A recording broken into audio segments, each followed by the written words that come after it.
वित्त आज पंजाब में एक घटनाक्रम हुआ कि सुखबीर बादल पर हमला हुआ और गोली चलाई एक व्यक्ति ने, किस तरह से देखते हैं आप? नहीं, बहुत गंभीर बात है। और गोल्डन टेम्पल के सामने इस प्रकार की घटना होना, ये बहुत गंभीर मामला है। ये उसको पकड़ लिया गया है और एजेंसियां उसका मकसद जानने की कोशिश कर रही हैं कि क्या उसका मकसद था, किससे वो जुड़ा हुआ था, कौन, किसने उसको ऐसा कृत्य करने के लिए कहा, उसकी जांच की जा रही है। पंजाब में इस तरह की घटनाएं पहले भी देखने को मिली है, क्या एक बार फिर से आतंकवाद की तरफ जा रहा है पंजाब? नहीं, जो पंजाब की आप सरकार है वो लॉ एंड ऑर्डर में तो माइनस में जा रही है, पूरी तरह फेल है। अब इतनी सैंक्टिटी जिस स्थान की हो, वहां पर तो वैसे ही कड़ी सुरक्षा करनी चाहिए। आज उपराष्ट्रपति जगदीप धनखड़ ने कृषि मंत्री शिवराज सिंह चौहान को कहा कि आप लोगों को किसानों की मांगों पर ध्यान देना चाहिए। वो आप वोट ले लेते हैं लेकिन उसके बाद मांगों की तरफ ध्यान नहीं देते, तो किसान के मामले को सीरियस लेना चाहिए हर सरकार को। कैसे देखते हैं आप उनकी टिप्पणी? नहीं, अब उपराष्ट्रपति जी ने कहा है और वाजिब आदमी को कहा है, तो यकीनी तौर पर वो इस पे गौर करेंगे और मेरी समझ से कर भी रहे हैं। उन्होंने कहा कि पिछली बार भी किसानों ने आंदोलन किया, 1 साल तक बैठे रहे, अब 10 महीने से आंदोलन करना पड़ रहा है उनको, तो कहीं ना कहीं उनकी मांगों पर ध्यान दें। नहीं, जो 10 महीने से आंदोलन हो रहा है वो किसान बैठे हुए पंजाब की धरती पर। पंजाब सरकार के किसी भी मंत्री ने या मुख्यमंत्री ने जाके उनसे पूछा नहीं आज तक कि भाई आपको क्या दिक्कत है। वो तो पंजाब को पूछना चाहिए, पंजाब सरकार नहीं पूछ रही। राहुल गांधी संभल जा रहे थे, वापस लौट आए इसके बाद। नहीं, देखिए, राहुल गांधी तो फोटो शूट के लिए जाते रहते हैं ऐसे स्थानों के ऊपर, और इस बहन भाई का मकसद है ये हाथ में पेट्रोल की कैनी लेके घूमते हैं कि देश में कहीं भी जगह मिले तो वहां पे आग लगा दें। संभल में प्रशासन ने स्थिति नियंत्रण में की है, शांति है, वो इनको बर्दाश्त नहीं हो रही कि वहां शांति कैसे है, इनको बर्दाश्त नहीं हो रही। ये चाहते हैं हम जाएं, लोग इकट्ठे हों, दोबारा लॉ एंड ऑर्डर की स्थिति बने, ये चाहते हैं। वो कह रहे हैं ये संविधान के खिलाफ है, मुझे जाने से रोका जा रहा है, मैं तो अकेला भी जाने को तैयार हूं, जाने नहीं दे रही, बीजेपी डरी हुई है। नहीं, ये जो धाराएं बनी हुई हैं वो संविधान में ही बनी हुई हैं, संविधान से बाहर तो कोई धारा है नहीं।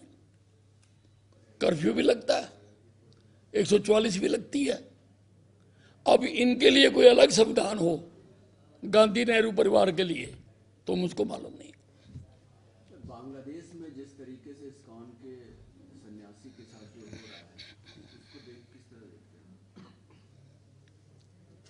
हैं? देखिए, बांग्लादेश में जो कुछ हिंदुओं के साथ हो रहा है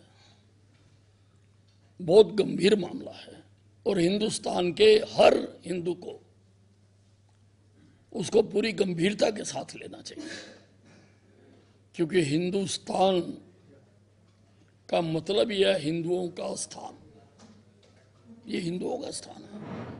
और ऐसे समय में किसी भी देश में अगर हिंदुओं के साथ कुछ हो तो उम्मीद भरी निगाह से हिंदुस्तान की तरफ देखते हैं। सर, देवेंद्र फडणवीस है, उनको मुख्यमंत्री के तौर पर चुन लिया गया है, कल शपथ ग्रहण समारोह है, क्या कहना चाहिए? नहीं, बहुत अच्छी बात है। और वहां पर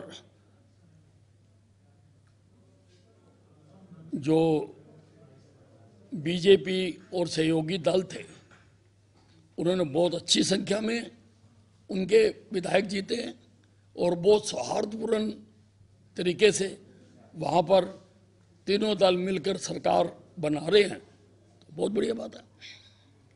निकाय चुनाव बहुत समय से पेंडिंग पड़े हैं, आपको क्या लगता है कि कब होंगे निकाय चुनाव?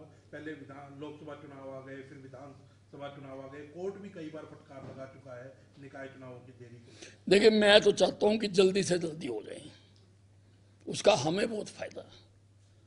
हमें काम करने के लिए जो 30-32 पार्षद होते हैं वो और मिलते हैं, नहीं तो उनका काम भी हमारे पास आता है। वो काम भी जो कि एक मेंबर का काम होता है वो भी हमें करना पड़ता है। इसलिए मैं तो बहुत देर से चाहता हूँ हो जाए। पार्टी पूरी तरह से तैयार है।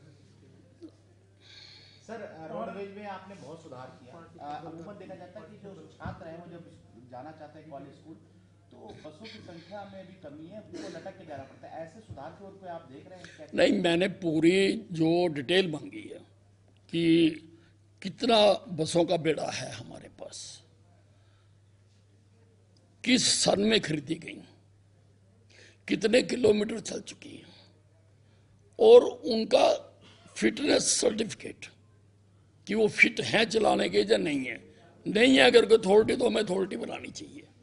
अथॉरिटी बना के फिर इसके बारे में सोचते हैं। मेरे ध्यान में है ये मामला। अथॉरिटी बनाए जाने की प्रक्रिया क्या शुरू है? नहीं, अभी तो मैंने पूछा उनसे डिटेल सारी। दिव्यांगजनों के लिए भी आपने फैसला लिया है? उसके लिए मैंने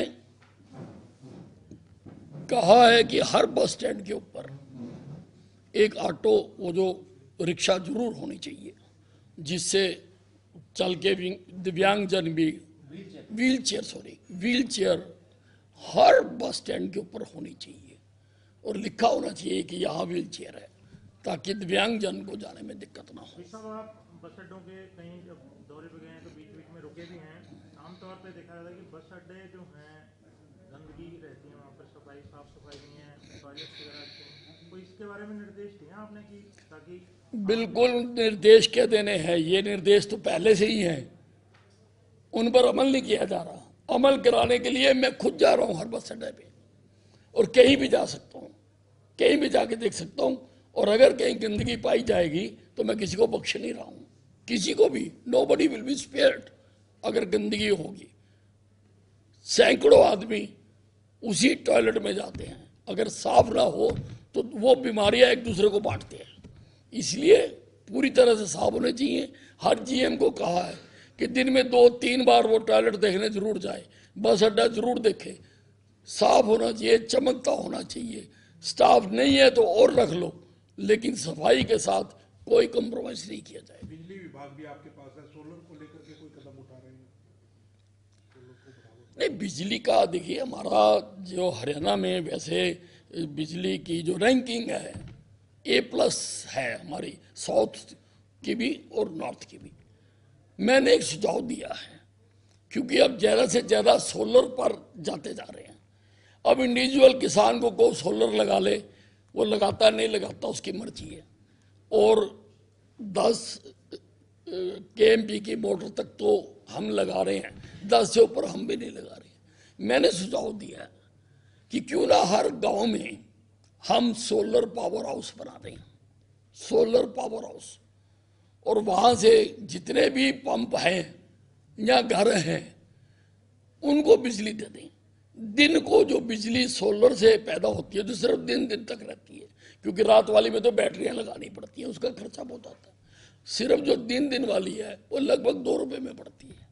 तो ये जो हम इतनी सब्सिडी दे रहे हैं, इसमें फायदा हो सकता है। हम जो 6 रुपये की लेके 2 में देते हैं, 4 हम देते हैं, तो वो 2 रुपये से भी शायद जो इसका हो। मैंने इनको कहा है कि इसका एक ट्रायल एक गांव में किया जाए, तो उसके लिए अधिकारियों को आदेश दिए मैंने। तो अभी मतलब ये स्टडी हो रहा है इस प्रोजेक्ट का? नहीं, मैंने अपना आइडिया दिया है, वो प्रैक्टिकल करके देखेंगे, बताएंगे। दे हैव आल्सो एग्रीड कि this is a good idea. उन्होंने कहा कि बहुत अच्छा है।